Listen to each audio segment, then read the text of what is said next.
La sangre de Abel y la sangre de Jesús.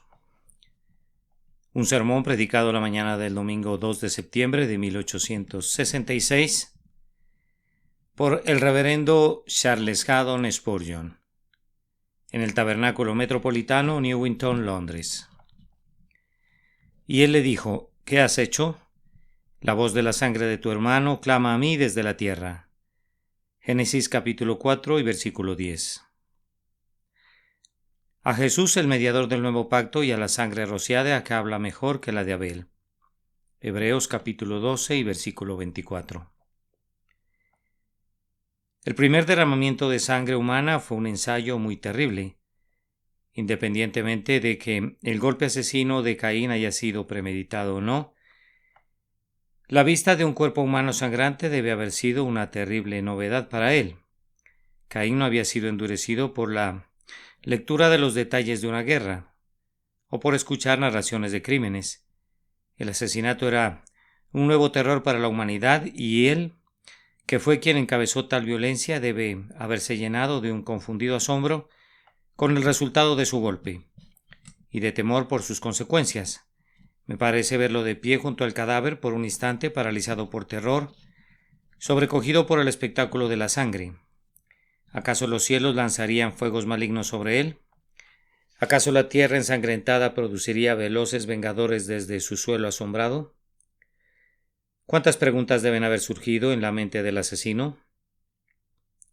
Pero he aquí, la tibia sangre de vida fluye en un arroyo carmesí sobre la tierra, y un consuelo espantoso se abre paso en la mente del perverso culpable, cuando observa que la tierra absorbe la sangre. No se queda acumulada en un charco, sino que la tierra abre su boca para recibir y ocultar la sangre de su hermano. Tristes recuerdos salpican la hierba y tiñen de rojo el suelo, pero aún así el terrible charco se está secando y el asesino siente un gozo momentáneo. Tal vez Caín se alejó de allí imaginando que ese terrible asunto había terminado por completo.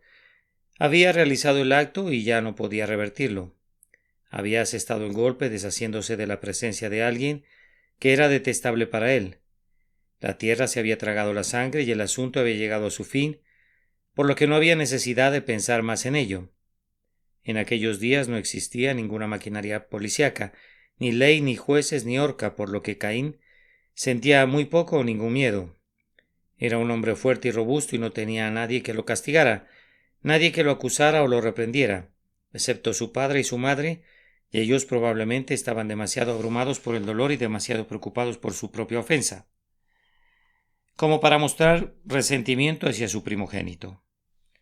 Por tanto, Caín se imaginaba que su acto quedaba en un silencio sin palabras y que ahora el olvido cubriría su crimen, de tal forma que él podría continuar su camino como si no hubiera hecho nada. Sin embargo, no era así, pues aunque la sangre estuviera callada en la endurecida conciencia de Caín, alzaba su voz en otra parte. Una voz misteriosa se elevó más allá de los cielos, llegó a los oídos del invisible y conmovió el corazón de la eterna justicia, de tal forma que, atravesando el velo que oculta al hombre del infinito, Dios se reveló a sí mismo y habló a Caín. ¿Qué has hecho? La voz de la sangre de tu hermano clama a mí desde la tierra.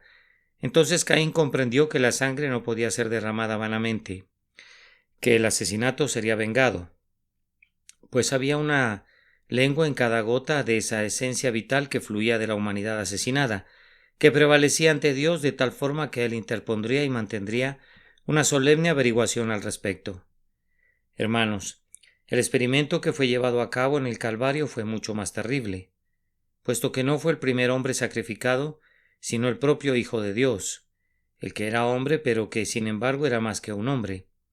Dios manifestado en carne fue un experimento terrible cuando, habiéndolo arrastrado ante el asiento del juicio y habiéndolo condenado a los gritos de fuera, fuera, crucifícale, en verdad se atrevieron a tomar los clavos y clavaron al Hijo de Dios en el madero maldito, levantando su cuerpo entre la tierra y el cielo y contemplando sus dolores hasta que concluyeron en su muerte. Cuando traspasaron su costado y en el acto fluyó de allí sangre y agua, sin duda Pilatos, que había lavado sus manos con agua, pensó que ningún mal se derivaría de ello. Los escribas y fariseos prosiguieron su camino diciendo: hemos silenciado la voz acusadora. Ya no se escuchará más el clamor de quien decía: «Ay de vosotros, escribas y fariseos hipócritas».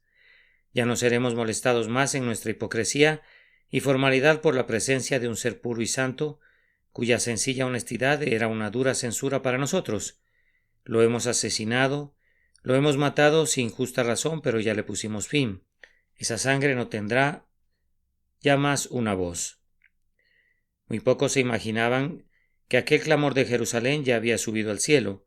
Su sangre sea sobre nosotros y sobre nuestros hijos, siendo registrado en las tablas de la justicia, y muy pronto Jerusalén se convirtió en la casa de un tesoro de dolor y una guarida de miseria, de tal forma que no había habido nada parecido a su destrucción, ni la habría tampoco sobre la faz de la tierra.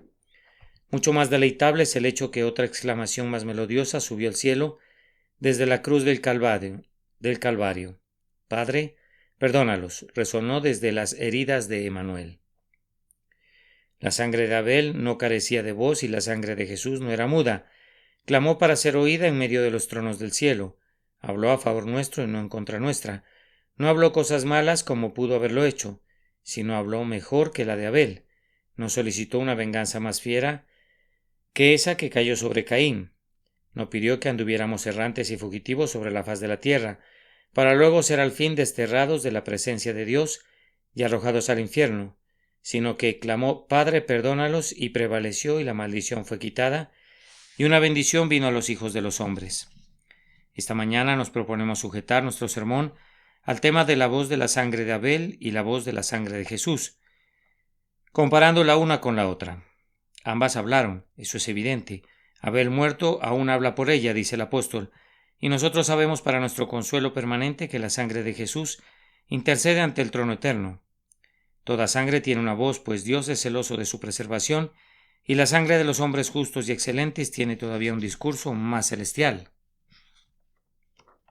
Pero la voz de la sangre de Jesús sobrepasa por mucho a todas y en medio de 10,000 voces lleva la palma. En primer lugar, la sangre de Jesús habla mejores cosas en general. ¿Qué dijo la sangre de Abel? ¿Acaso no fue una sangre de testimonio? Cuando Abel cayó a tierra bajo el garrote de su hermano, dio testimonio de la religión espiritual. Caín era amante de una simple adoración externa en la cual no cabía la fe. Él amaba una adoración de espectáculo y pompa. Él adornaba su altar con frutas y lo decoraba con flores. La suya era una religión de gusto y elegancia, una religión inventada por él, pero estaba exenta de toda la referencia espiritual, creyente y humilde relativa al libertador espiritual. Abel, en contraste, estaba allí como el profesante de una religión sin adornos, una religión de fe en el sacrificio prometido. Sobre el altar estaba un cordero sangrando por su herida mortal y colocado dispuesto para el holocausto. Era un espectáculo espantoso en el que el buen gusto no se podía deleitar, algo de lo que los amantes de lo bello huirían con rapidez. Abel había elegido tal ofrenda porque Dios la había elegido, y porque era el medio adecuado para conducir su fe al verdadero objeto, al Señor Jesús. Por medio de la fe, Abel vio en el cordero sangrante el memorial de la grandiosa propiciación del Señor por el pecado, que no podía verse en la ofrenda de los frutos de la tierra que hizo Caín, independientemente de cuán gustosa podía ser esa ofrenda.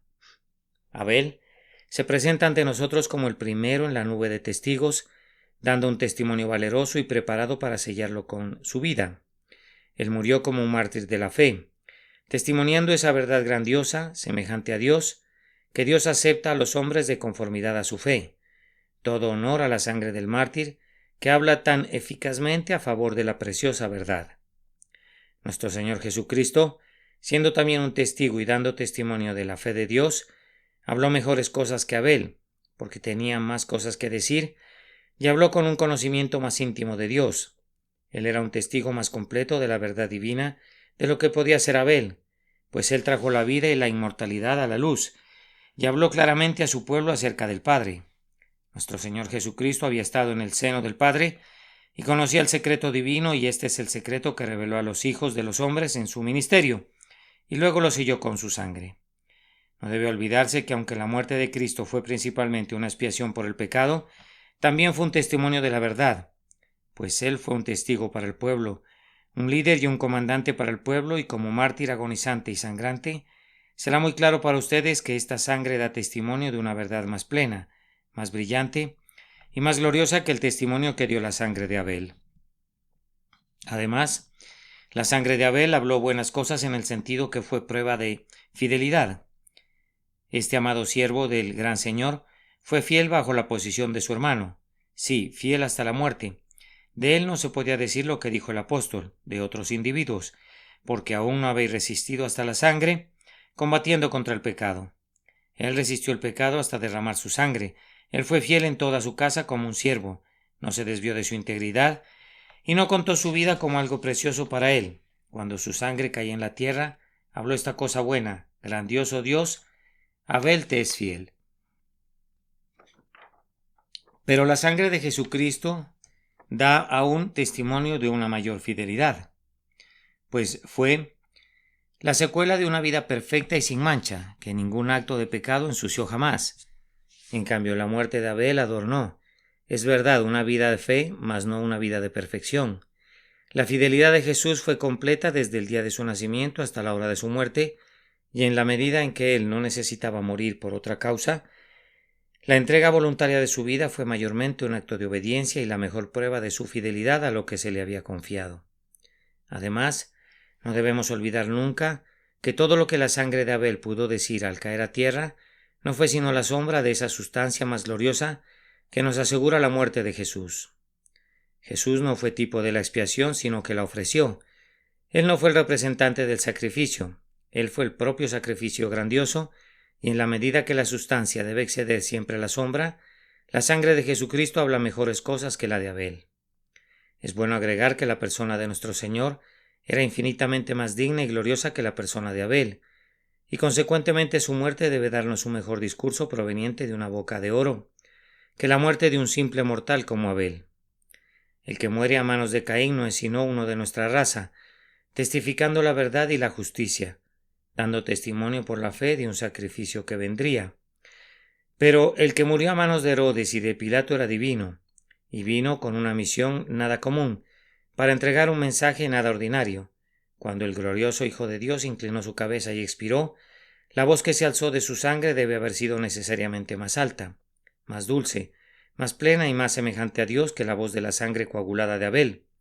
Entendemos entonces, antes de llegar a los detalles, que, con base en los principios generales, podemos tener la certeza que la sangre de Jesús habló mejores cosas que la sangre de Abel. Ahora vamos a entregar en el propio corazón de nuestro texto, y entrando allí, recordamos que la sangre de Jesús habla a Dios mejores cosas que la sangre de Abel. La sangre de Abel clamó a oídos del Señor, pues así le dijo él a Caín: la voz de la sangre de tu hermano clama a mí desde la tierra. Ese clamor no anduvo dando vueltas para encontrar un mediador, sino que fue directamente al trono del juicio de Dios y presentó una acusación en contra del asesino. Ahora, ¿qué le dijo a Dios la sangre de Abel? Mojando el lugar donde cayó Abel y manchando de rojo la tierra con los coágulos, ¿qué les parece que dijo esa sangre? ¿Cuál sería la propia reflexión de ustedes? ¿Qué piensan que le dijo a Dios la sangre? Dijo simplemente esto: oh Dios, una de tus propias criaturas, el producto de tu habilidad sin par, ha sido hecha a pedazos y ha sido bárbaramente destruida. Un cuerpo vivo y sensible formado con el arte y la capacidad que solo tú puedes mostrar ha sido quebrantado perversamente. El alfarero no soportará que la vasija que ha sido formada en la rueda con tanto costo y trabajo sea quebrada protervamente. Pero aquí está un cuerpo más valioso, mucho más maravilloso de lo que puede crear el arte humano, y éste ha sido destruido. Gran Dios, el creador de todas las cosas, ¿verás esto con paciencia? ¿Soportarás ver la obra de tus propias manos tan cruelmente destruida? ¿Acaso no había mucho en este clamor? Luego esa sangre argumentaría adicionalmente: oh Dios, tu criatura ha sido destruida sin causa alguna. No se ha dado ninguna justa razón de provocación. No se ha cometido ninguna ofensa que podría merecer un golpe tan terrible. Pero una de tus débiles criaturas que reclama tu amable protección ha sido asesinada innecesaria y perversamente. Su sangre apela a ti. Tú, juez de toda la tierra, ¿permitirás que el débil sea pisoteado por el fuerte? ¿Y dejarás que el inocente sea golpeado por la mano fiera del malvado? Ustedes ven que el grito cobra fuerza.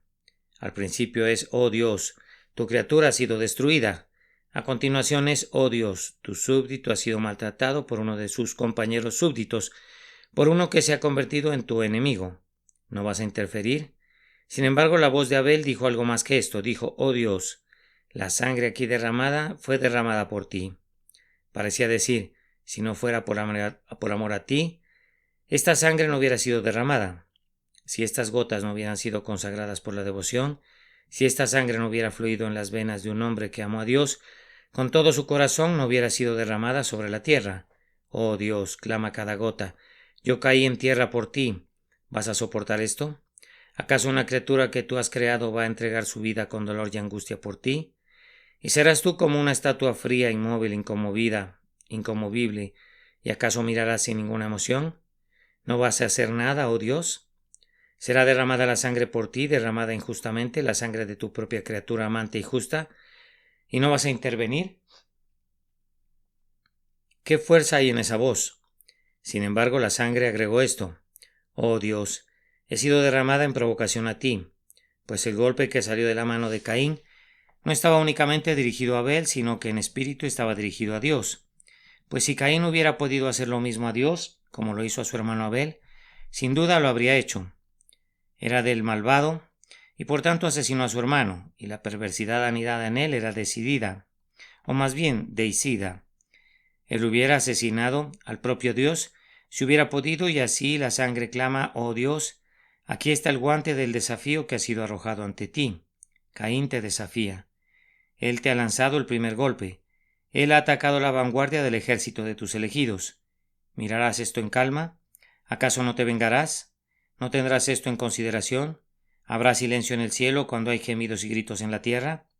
¿Estará frío el corazón del cielo cuando el corazón del enemigo arde con furia y con la fiereza de la rebelión? Oh Dios, ¿no te impondrás? Ciertamente este es un grito que perfora el cielo, pero esto no es todo. La sangre del protomártir agregó a todo esto la siguiente argumentación. Oh Dios, esta es la primera sangre humana que ha sido derramada por medio de un asesinato y derramada por mano de un hermano desnaturalizado. ¿Pasarás esto por alto? Entonces, ¿cómo puedes ser justo? ¿Acaso esta sangre no ha retado la propia existencia de la justicia de Dios? Oh Dios, si tú no castigas a este primer asesino bárbaro que mata a su hermano, entonces a lo largo de todas las edades los hombres se amotinarán en sangre y se sentirán libres para asesinar y dirán, ¿cómo lo sabrá Dios? El que se sienta en los cielos no lo mira ni siquiera hablará. Sería como si Dios otorgara una licencia para que los hombres derramaran sangre y dieran permiso para que el asesinato, mostrando su mano ensangrentada, reinara sobre toda la creación, si el primer asesinato pasara desapercibido por el grandioso juez de todos. ¿Escuchan, hermanos, qué tono debe haber tenido la sangre de Abel y con qué poder debe haber subido al cielo? Pero no somos libres de conjeturar en lo relativo al poder de ese clamor, pues se nos dice que Dios lo oyó y cuando lo oyó, él vino a pedirle cuentas a Caín y dijo, ¿qué has hecho? La voz de la sangre de tu hermano clama a mí desde la tierra. Luego vino la sentencia marchitante del crimen. La tierra que había bebido la sangre se volvió maldita para Caín, de tal forma que aunque la arara todo lo que pudiera, no le podía dar una cosecha abundante, aunque la trabajara como quisiera, con todo arte y habilidad nunca podía darle su fuerza a Caín. La maldición original de espinos y cardos que había caído sobre la tierra cuando Adán sobrevivió fue ahora duplicada en Caín, de tal forma que solo cosechaba puñados y recogía escasas gavillas. Esta sería una constante amargura mezclada con su pan diario, mientras que por encima de todo ello, él recibió en su corazón una maldición que lo convirtió en el esclavo de sus propios espantos. Caín servía al miedo y al temblor como si fueran sus dioses, y anduvo errante por la tierra con oscuridad dentro de él y oscuridad a su alrededor, sin gozarse nunca más, llevando el sello de reprobación fijado en su frente. Su vida fue sin duda un infierno en la tierra, y al fin fue arrojado para siempre de la presencia del Dios Altísimo. La sangre tiene una voz, y cuando ésta es oída contra un hombre trae sobre él una maldición indecible. Bien, ahora hermanos, es una tarea muy dulce pedirles que vuelvan sus mentes de la sangre de Abel a la sangre de Jesús. Estoy persuadido que ya reconocieron la voz de la sangre de Abel. y quiero que sus mentes oigan con igual claridad la voz de la sangre de Jesucristo, pues existen las mismas razones para su fuerza, pero son mucho más enfáticas. Pueden colocarse en el Calvario ahora y pueden ver cómo fluye la sangre del Salvador de sus manos y pies y costado.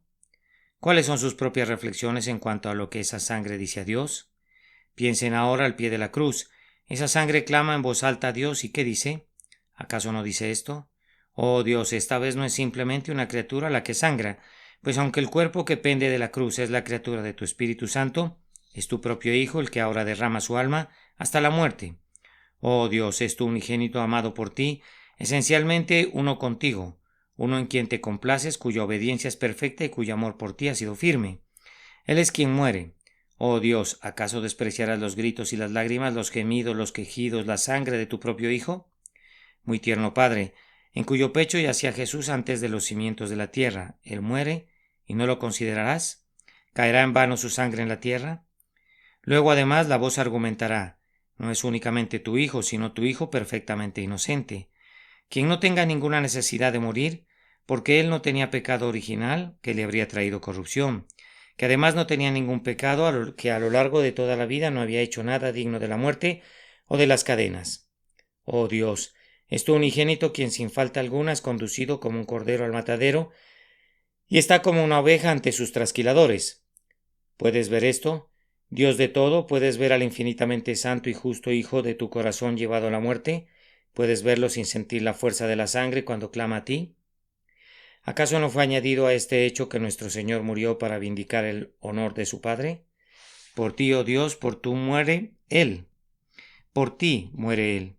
El que está crucificado en el Calvario está allí por deferencia a tu propio decreto, en el cumplimiento de tu propio propósito, en vindicación del honor de tu ley, para que tú puedas ser glorificado, para que tu justicia sea cumplida, y tu misericordia tenga un imperio ilimitado. Oh Dios, el sufriente pálido en la muerte, cuyas heridas están abiertas por los crueles clavos y cuya alma está atormentada por un dolor indecible, muere por ti. Si no hubiera habido Dios, no tenía que morir. Si no hubiera habido una ley que vindicar, una verdad que defender, un honor, una majestad y una justicia a las cuales rendir homenaje, no era necesario que Él muriera. Si hubieras estado contento de manchar tu honor o restringir tu misericordia, no hubiera habido necesidad que Él se entregara. Pero es por ti cada dolor, por ti cada gemido, por ti cada gota de sangre, ¿y no te conmoverá eso? Hermanos, ¿acaso no hay poder en esta voz? Sin embargo, por encima de todo esto, la sangre debe haber argumentado así con Dios. Oh Dios, la sangre que está siendo ahora derramada, tan honorable y gloriosa en sí misma, está siendo vertida con un motivo que está divinamente lleno de gracia. El que muere en esta cruz muere por su enemigo, gime por aquellos que lo hacen gemir, sufre por quienes lanzan el dardo en su alma y luego se burlan de la agonía que ellos mismos han causado. Oh Dios, es una cadena para Dios en el cielo que ata a la víctima a los cuernos del altar, una cadena de amor eterno, de bondad sin límites. Ahora, queridos hermanos, ustedes y yo no podríamos ver sufrir a un hombre por pura benevolencia sin ser conmovidos por su sufrimiento, ¿y Dios no será conmovido? El Dios perfectamente santo y lleno de gracia será indiferente donde tú y yo somos conducidos a una emoción profunda. El espectáculo de la sangre hace que algunos de nosotros nos estremezcamos. El espectáculo de la sangre derramada por una persona inocente, derramada por la mano de la violencia, haría que nuestras almas se congelaran. Pero el pensamiento de que esa sangre está siendo derramada por un motivo tan maravilloso, por causa de un afecto desinteresado, por unos criminales que no lo merecen, eso nos conmovería ciertamente. ¿Y piensan ustedes que no conmovió el corazón de Dios? Bendito sea su nombre. En esto no se nos permiten conjeturas. Conmovió tanto a nuestro Padre Celestial que hasta este día Dios ha venido al hombre y hablándole a través de esa sangre, Él ha dicho: ¿qué has hecho? Sin importar lo que has hecho, sin importar cuán negro y sucio pueda haber sido tu pecado. La voz de la sangre de mi Hijo clama a mí desde la tierra, y ahora, de hoy en adelante, he quitado la maldición de la tierra por su causa, y no la voy a maldecir más. Serás bendecido en tu canasta y en tu bodega, en tus salidas y en tus entradas. Yo te he perdonado tus iniquidades, he puesto una marca en ti y ningún hombre te hará daño, ni la justicia te castigará, pues en la persona de mi Hijo amado te he recibido y te he aceptado culpable como eres. Prosigue tu camino y vive feliz y apaciblemente, pues te he quitado tus iniquidades y he arrojado tus pecados tras mi espalda. Y el día ha llegado en el que si tus pecados son buscados, no serán encontrados. Sí, si son investigados ya no estarán, dice el Señor, pues yo he perdonado a quienes he reservado. La sangre de Abel tenía predominio para maldecir, pero la sangre de Jesús tiene predominio para bendecir a los hijos de los hombres. Quiero que se queden un poco con este pensamiento para digerirlo. Quisiera poder tener el poder de grabarlo en ustedes. Únicamente el Espíritu Santo, sin embargo, puede hacer eso. Quiero, a pesar de todo, detenerme un poco en él, para que ustedes puedan adentrarse en su esencia. Observen que la sangre de Abel habló a Dios mucho antes que Caín hablara. Caín estaba sordo a la voz de la sangre de su hermano, pero Dios sí la oyó. Pecador, mucho antes que oigas la sangre de Jesús, Dios la escucha y perdona tu alma culpable. Mucho antes que esa sangre entre en tu alma para derretirla en arrepentimiento, intercede por ti ante Dios. No fue la voz de Caín la que hizo descender la venganza, sino la voz de la sangre de Abel. Y no es el clamor del pecador que busca misericordia, el que es causa de misericordia, sino el clamor de esa sangre de Jesús. Sé que me dirán que no pueden orar. Oh, qué misericordia es que la sangre sí pueda hacerlo, y que cuando ustedes no pueden argumentar para prevalecer, la sangre interceda. Si ustedes van a obtener misericordia de Dios y recibir el perdón, no será por la eficacia de sus oraciones y lágrimas, sino por medio de la eficacia de esa sangre del amado Hijo de Dios. Caín no pidió la venganza, pero ésta vino sin ser buscada por medio de la sangre. Y tú, aunque sientas como si difícilmente te puedes atrever a buscar misericordia, la encontrarás si puedes confiar en la sangre de Jesús que habla por ti. La sangre no necesita tu voz para incrementar su poder con Dios. Él oirá tu voz, pero es porque Él oye la sangre de Jesús antes que nada. Es para nosotros una misericordia que la sangre de Jesucristo hable por el culpable, así como la sangre de Abel habló en contra del culpable.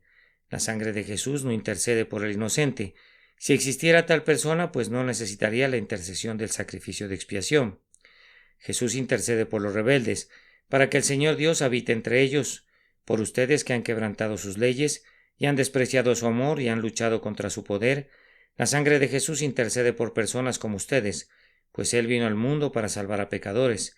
El Hijo del Hombre vino a buscar y a salvar lo que se había perdido. La sangre preciosa habla constantemente. Observaron esa palabra en el texto, que habla. No que habló, sino que habla. La sangre de Jesús intercedió por el ladrón en la cruz, pero nunca perderá su poder, hasta que toda la iglesia rescatada por Dios sea salvada para no pecar más.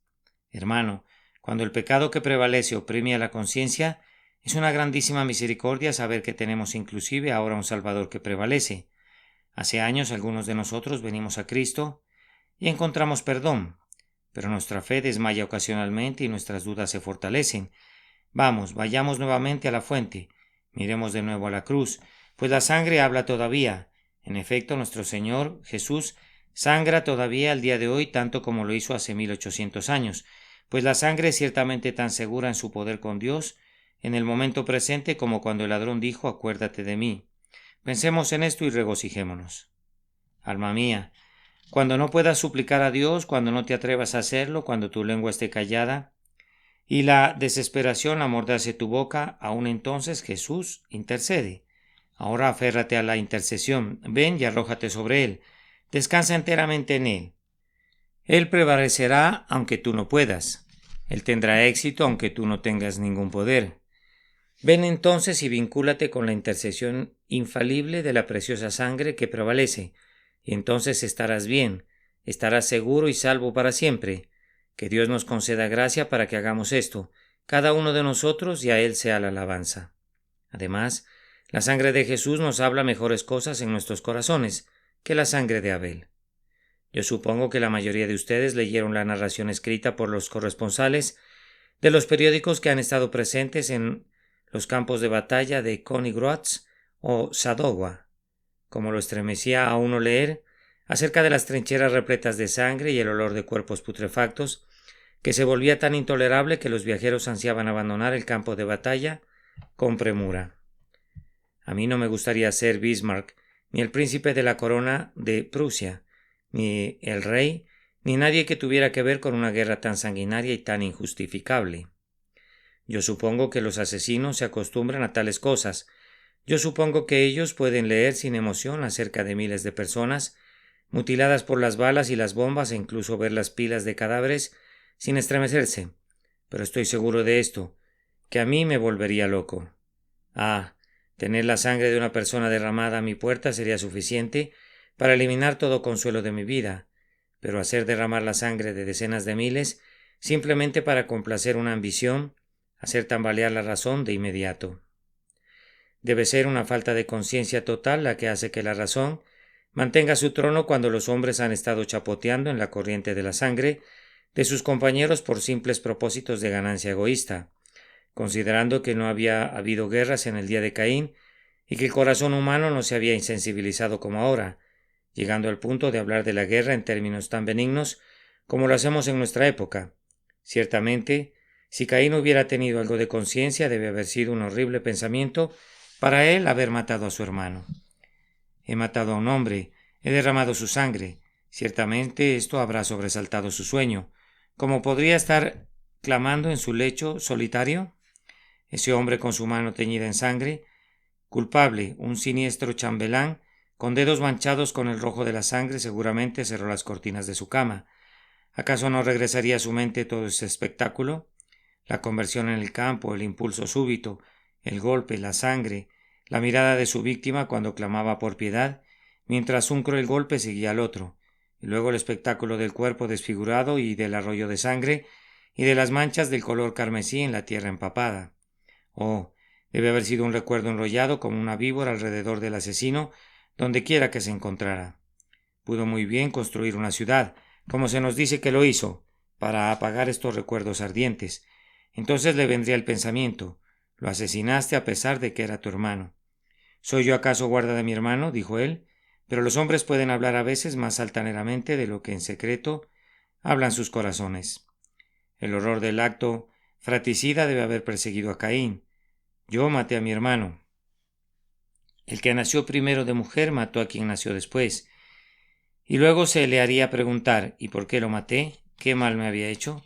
¿Qué importa si ofreció un sacrificio diferente al mío? Y que si Dios lo aceptó a él y no a mí, y sin embargo, ¿qué mal me hizo? Si Caín tenía alguna conciencia, la inocencia de su víctima debe haber incrementado su desasosiego, pues recordaría cuán inofensivamente había cuidado sus ovejas, habiendo sido como una más en medio de ellas, tan parecido a un cordero, ese hombre pastor, una verdadera oveja de los pastos de Dios. Sin embargo, diría Caín, yo lo asesiné porque yo odiaba a Dios, el Dios ante cuyo tribunal pronto voy a comparecer, el Dios que puso esta señal en mí. ¿Pueden imaginarse al hombre que tenía que ser diariamente enseñado y recriminado por una sangre de hermano? Se requiere la mente de un poeta para enseñarle. Piensen cómo se sentirían si hubieran matado a su propio hermano, cómo la culpabilidad estaría suspendida sobre ustedes como una nube negra, derramando horror sobre sus almas. Ahora, hermanos, hay algo más que una fuerza igual en el clamor de la sangre de Jesús, pero actúa de manera diferente y habla de mejores cosas. Debemos recordar, sin embargo, que habla de estas mejores cosas con la misma fuerza. Hay consuelos que se levantan de la sangre de Jesús tan poderosamente como horrores se alzaron de la sangre de Abel. Cuando el pecador mira a Jesús crucificado, puede decir muy bien: si no supiera que toda esta sangre fue derramada para mí, así como también por mí, mis miedos se multiplicarían 1000 veces, pero cuando pienso que esa preciosa sangre es sangre derramada en lugar de la mía, que es sangre que Dios planeó y ordenó que fuera derramada por mí desde antes de la fundación del mundo, cuando pienso que esa es la sangre del propio amado Hijo de Dios, a quien ha herido en vez de castigarme a mí, haciéndolo soportar toda su ira para que yo no tuviera que soportarla. Oh Dios mío, qué consuelos fluyen de esa bendita fuente. Justo en la proporción que el pensamiento del asesinato de Abel haría que Caín se sintiera desgraciado, en esa misma proporción debe hacerte sentir feliz la fe. Cuando piensas en Jesús crucificado, Pues la sangre de Cristo, como lo dije al principio del sermón, no puede tener una voz menos poderosa. Tiene que tener una voz más poderosa que la de Abel y por tanto clama más poderosamente por ti de lo que clamó la sangre de Abel en contra de su hermano Caín. Oh, entonces, pecados míos que claman, yo puedo escucharlos, pero no tengo temor de ustedes, pues la sangre de Jesús habla más fuerte que todos ustedes. Oh, entonces, conciencia, puedo oír tu acusación, pero no me alarma, pues mi Salvador murió. Me presento ante Dios con perfecta confianza, porque he sido rociado con la sangre de mi sustituto. Si el horror de Caín con una conciencia despierta podría ser insoportable, así la paz que me viene por medio de la preciosa sangre de Jesús es indescriptible e inefable. Una paz como un río, una justicia como las olas del mar. Dulce paz poseen todos aquellos que oyen que la sangre habla a sus almas, diciéndoles que el pecado es perdonado, que Dios está reconciliado, que somos aceptados en el amado, y que ahora somos preservados en Cristo Jesús y que nunca vamos a perecer, y que nadie nos arrebatará de su mano. Yo confío que ustedes conocen, y sé que muchos de ustedes en verdad lo conocen, el dulce poder de esta sangre que habla de paz. Tal sangre inocente, ordenada con el propósito de dar paz, es preciosa más allá de todo precio. Oh, alma mía, nunca busques la paz en otra parte, y nunca tengas temor de encontrar paz aquí. Si el día de hoy, oh cristiano, has perdido tu confianza, si hoy estás consciente de haber sido falso con tu Señor y de haber despreciado su espíritu, si hoy te sientes avergonzado del propio nombre de cristiano, porque tú lo has deshonrado, si hoy la desesperación está lista para estrangular tu esperanza y estás tentado a abandonarlo todo, ven ahora mismo a esa preciosa sangre. No pienses que mi Salvador puede salvar únicamente a pequeños pecadores. Él es un grandioso Salvador, poderoso para salvar. Yo sé que tus pecados hablan en voz muy alta. Pueden muy bien hacerlo. Yo espero que oigas su voz y los odies en el futuro, pero ellos no pueden hablar tan alto como lo hace la sangre de Jesús. Dice: Padre, Padre, ¿voy a morir en vano? Padre, yo pagué con mi sangre por los pecadores. ¿No serán salvados los pecadores? Yo fui herido por los culpables. ¿Serán castigados también los culpables? La sangre dice: Oh Dios, yo te he reivindicado. Tu ley. ¿Qué más demandas? Yo he honrado tu justicia. ¿Por qué habrías de arrojar al infierno al pecador? Oh, tu benignidad divina, ¿acaso puedes recibir 2 pagos por una ofensa y castigar a aquellos por quienes sufrió Jesús? Oh, justicia, ¿vas a vengarte aquí? Oh, misericordia, cuando el camino ha sido limpiado, ¿no correrás hacia los pecadores culpables? Oh, amor divino, ¿cuándo es abierto un sendero para ti? ¿No te mostrarás tú mismo a los rebeldes y a los viles? La sangre no intercederá en vano. Los pecadores serán salvos y tú y yo, espero, estaremos en medio de ellos, para alabanza y gloria de su gracia. 2 o 3 palabras para concluir. La sangre de Jesús, aún en mi texto, habla de mejores cosas que la sangre de Abel. Habla de las mismas cosas, pero en un mejor sentido. ¿Se fijaron en el primer texto? Dios dijo a Caín: ¿qué has hecho?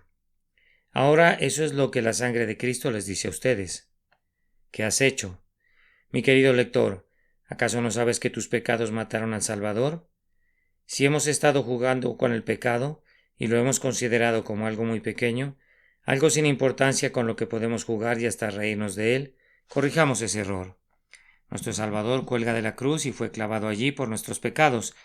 ¿Lo consideraremos como algo sin importancia? Mirando desde la cruz, Jesús nos dice: ¿qué has hecho? Oh, querido lector, ¿qué has hecho? ¿Has asesinado a tu mejor amigo y te has arruinado a ti mismo? Déjenme hablar a cada uno ahora en lo individual. Hagan ahora un inventario de sus pecados. Revisen la lista negra desde su niñez hasta ahora. ¿Qué has hecho? Señor, he hecho lo suficiente para llorar para siempre si no fuera porque tú has llorado por mí. Gotas de dolor no pueden pagar nunca la deuda que es debida a tu sangre. He hecho mal, Señor, pero tú me has hecho bien. ¿Qué has hecho? ¿Qué has hecho? Fue una terrible acusación para Caín. Pudo haberlo atravesado como un dardo, pero para ti y para mí es la suave voz de un padre que pregunta y que nos conduce al arrepentimiento. Que nos conduzca ahora. Lo que quiero indicar principalmente es esto. Si se fijan en el segundo texto, esta sangre es llamada la sangre rociada. Yo no puedo decir si la sangre de Abel roció a Caín o no, pero si hubiera sido así, debe haber añadido a su horror el tener la sangre realmente rociada sobre él.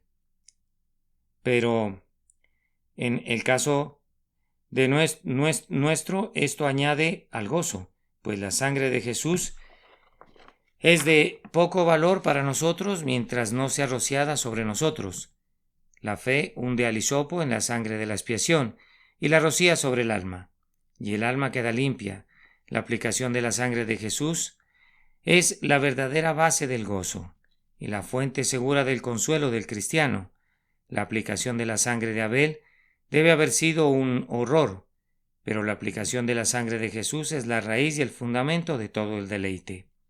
Hay otro tema en el texto con el cual concluyo. El apóstol dice: os habéis acercado a la sangre rociada.